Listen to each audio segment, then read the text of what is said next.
Shalom sahabat Gebada, apa kabar hari ini? Senang sekali dapat bertemu dengan saudara-saudari semua dalam gerakan baca dengar Alkitab atau Gebada. Saya Pendeta Timotius Sipur dari Gereja Pemberita Injil Tanjung Priuk. Tidak terasa kita sudah mendekati akhir dari kitab 1 Samuel. Saya berdoa agar firman Tuhan membawa berkat dalam kehidupan kita semua. Pokok bacaan kita hari ini diambil dari kitab 1 Samuel pasal 30 sampai pasal 31. Dengan pertolongan Tuhan, Daud pengikutnya diselamatkan dari pertempuran antara orang Filistin dan Israel. Namun ketika mereka kembali ke Siklag, mereka menemukan bahwa kota itu telah dihancurkan oleh Amalek dan keluarga mereka ditahan. Daud sangat terjepit karena rakyat hendak melempari dia dengan batu. Semua orang merasa putus asa, menyedihkan karena kehilangan keluarga mereka. Tetapi Daud tetap menguatkan kepercayaan kepada Tuhan, Allahnya. Setelah itu, Daud dan pengikutnya mengejar orang Amalek, mengalahkan mereka, dan memulihkan keluarga serta harta mereka yang hilang. Mereka meraih kemenangan besar. Di pasal 31 ini, Saul juga menghadapi situasi serupa. Dia berperang melawan orang Filistin, tetapi malah menemui ajal di Gunung Gilboa. Bahkan putranya, Yonatan, Abinadab, dan Malkisua tewas dalam pertempuran itu. Saul meninggal akibat luka pedangnya sendiri. Dari kisah ini, kita dapat membandingkan nasib Daud dan Saul. Meskipun keduanya menghadapi krisis yang sama dan berperang, hasil yang mereka alami sangat berbeda. Daud mengalami kemenangan dan pemulihan, sementara Saul mengalami kekalahan dan kematian. Makna teologis yang bisa kita petik dari kitab 1 Samuel pasal 30 sampai pasal 31 adalah pentingnya memperkuat iman dan kepercayaan kepada Tuhan dalam menghadapi tantangan hidup. Meskipun kita mungkin dihadapkan pada situasi yang sulit dan putus asa, seperti Daud dalam peristiwa Siklag, kita harus tetap mengandalkan Tuhan dan memperkuat kepercayaan kita kepadanya. Daud menunjukkan contoh yang baik dalam menghadapi kesulitan dengan menguatkan iman dan bertekun dalam doa. Dan akhirnya ia memperoleh kemenangan. Kita semua mengalami krisis dan kesulitan dalam hidup ini. Namun, di tengah-tengah penderitaan, kita haruslah menoleh kepada Tuhan sebagai satu-satunya tempat perlindungan kita. Penderitaan bisa menjadi berkat atau kutukan bagi kita, tergantung bagaimana kita menanggapinya. Mari kita semua bersama-sama membaca kitab 1 Samuel pasal 30 sampai pasal 31 dan merenungkan pelajaran rohani yang dapat kita petik dari kehidupan Daud dan Saul.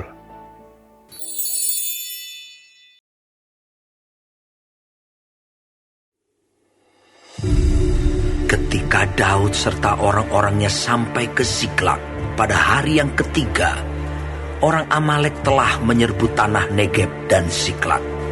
Siklag telah dikalahkan oleh mereka dan dibakar habis. Perempuan-perempuan dan semua orang yang ada di sana, tua dan muda, telah ditawan mereka. Dengan tidak membunuh seorang pun, mereka menggiring sekaliannya, kemudian meneruskan perjalanannya.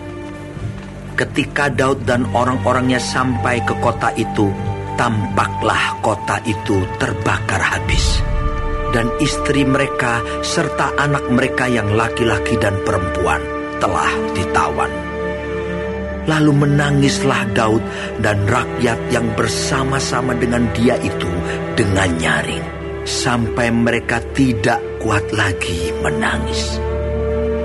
Juga kedua istri Daud ditawan, yakni Ahinoam perempuan Yisrael, dan Abigail, bekas istri Nabal, orang Karmel itu. Dan Daud sangat terjepit, karena rakyat mengatakan hendak melempari dia dengan batu. seluruh rakyat itu telah pedih hati, masing-masing karena anaknya laki-laki dan perempuan. Tetapi Daud menguatkan kepercayaannya kepada Tuhan Allahnya. Lalu Daud memberi perintah kepada Imam Abiatar bin Ahimelech, "Bawalah efod itu kepadaku." Maka Abiatar membawa efod itu kepada Daud. Kemudian bertanyalah Daud kepada Tuhan, katanya, "Haruskah aku mengejar gerombolan itu? Akan dapatkah mereka kususul?" Dan ia berfirman kepadanya, Kejarlah, sebab sesungguhnya engkau akan dapat menyusul mereka dan melepaskan para tawanan. Lalu pergilah Daud beserta ke-600 orang yang bersama-sama dengan dia, dan sampailah mereka ke sungai Besor. Sementara orang-orang yang mau tinggal di belakang berhenti di sana. Maka Daud melanjutkan pengejaran itu beserta 400 orang. 200 orang yang terlalu lelah untuk menyeberangi sungai Besor itu berhenti di sana. Kemudian mereka menemui seorang Mesir di padang, lalu membawanya kepada Daud. Mereka memberi dia roti, lalu makanlah ia. Kemudian mereka memberi dia minum air, dan memberikan kepadanya sepotong kue ara dan 2 buah kue kismis. Dan setelah dimakannya, ia segar kembali, sebab ia tidak makan dan minum selama 3 hari 3 malam. Kemudian bertanyalah Daud kepadanya, "Budak siapakah engkau? Dan dari manakah engkau?"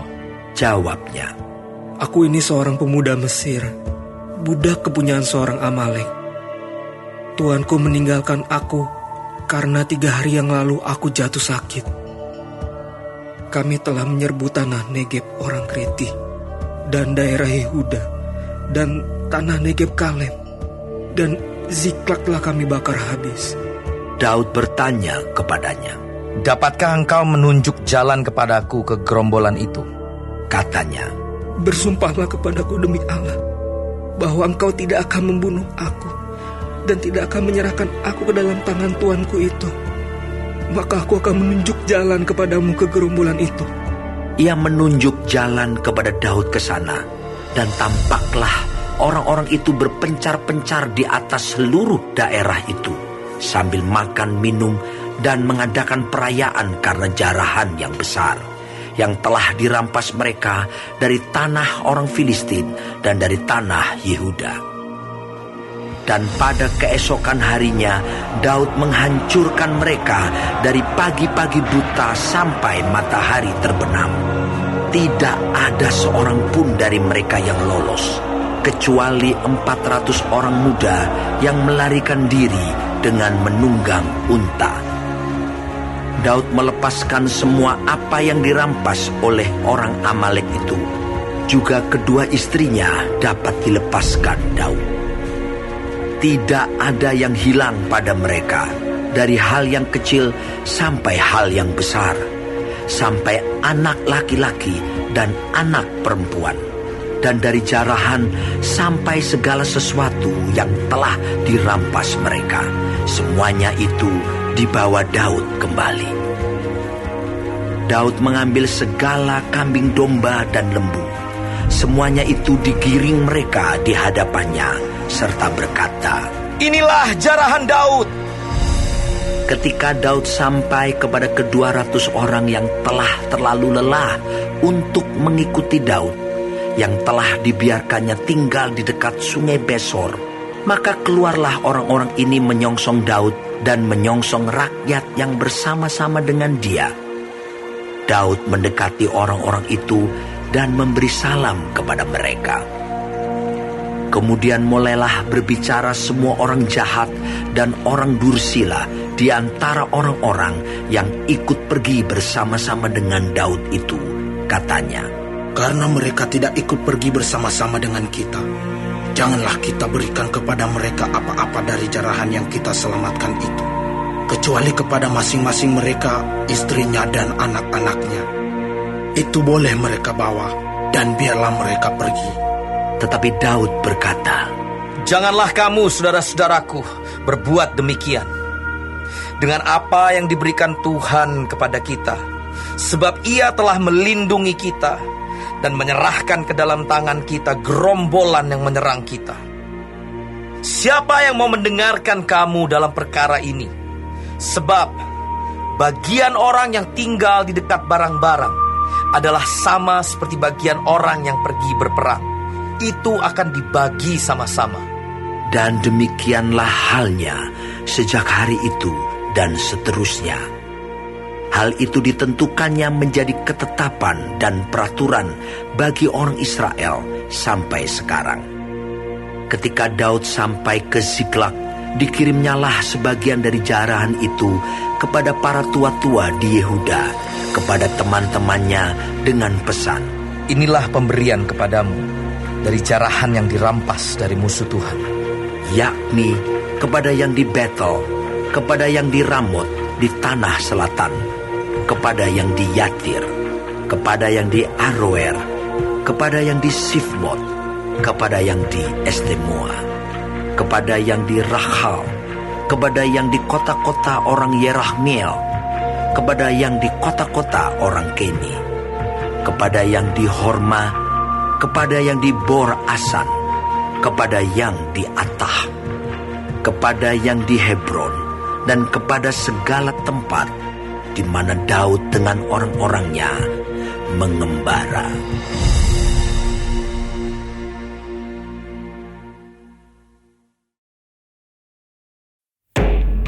Sementara itu, orang Filistin berperang melawan orang Israel.